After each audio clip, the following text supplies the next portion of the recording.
मनाली के एक सुनसान रास्ते पर, जहां लोग केवल दिन के उजाले में ही जाते थे, एक पुराना ढाबा था जिसे लोग भूतिया ढाबा कहते थे। कभी यह ढाबा अपने लजीज खाने और मेहमानवाजी के लिए दूर दूर से लोगों को आकर्षित करता था, लेकिन कुछ साल पहले एक दुखद घटना के बाद इसे बंद कर दिया गया था।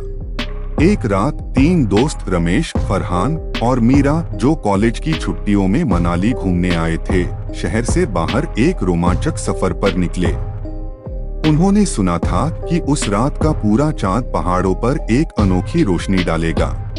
रात के करीब 10 बजे जब उन्हें एहसास हुआ कि पेट्रोल कम हो गया है और आसपास कोई मदद मिलने की उम्मीद नहीं है, तो उन्होंने एक पुराने ढाबे को देखा जिसमें अंदर एक धीमी रोशनी जल रही थी।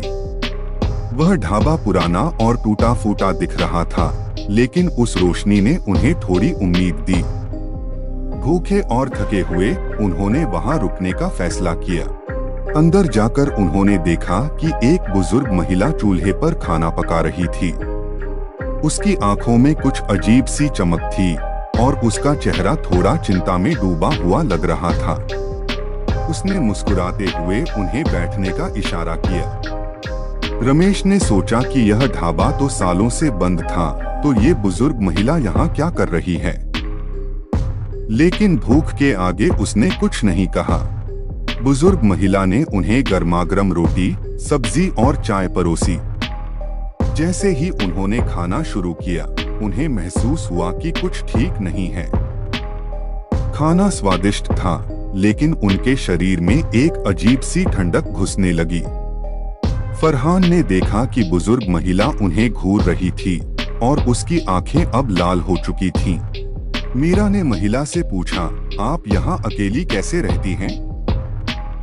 यह जगह तो सुनसान है, महिला ने हंसते हुए जवाब दिया, मैं अकेली नहीं हूँ। यह जगह कभी खाली नहीं रहती। रमेश ने तुरंत अपने दोस्तों को उठाकर जाने का फैसला किया, लेकिन जैसे ही उसने देखा कि फरहान और मीरा हिल भी नहीं रहे थे, उनके चेहरों पर डर साफ झलक रहा था। रमेश ने महिला से कहना शुरू किया कि वे बस जाने वाले हैं, लेकिन तभी महिला ने अपना असली रूप दिखाना शुरू किया। उसका चेहरा भयानक हो गया और पूरी जगह एक अजीब सी गुनगुनाहट से भर गई। रमेश अपनी जान बचाकर बाहर भागा, लेकिन जैसे ही उसने ढाबे के बाहर कदम रखा, उसने देखा कि पूरी जगह बदल गई है। वहाँ कोई ढाबा नहीं था, बस एक वीरान जगह थी जहाँ कभी आग जली थी। उसने अपने दोस्तों को देखा जो वहीं जमीन पर बेहोश पड़े थे। रमेश ने किसी तरह उन्हें उठाया और शहर की तरफ लौट गया। अगले दिन जब उन्होंने शहर के लोगों से इस ढाबे के बारे में पूछा, तो लोगों ने बताया कि कुछ साल पहले यह ढाबा जल गया था, क्योंकि वहाँ एक परिवार का बुरा अंत हुआ था। तब से जो भी रात में वहाँ रुकता है, वह कभी वापस नहीं आता। रमेश, फरहान और मीरा ने उस रात की कहानी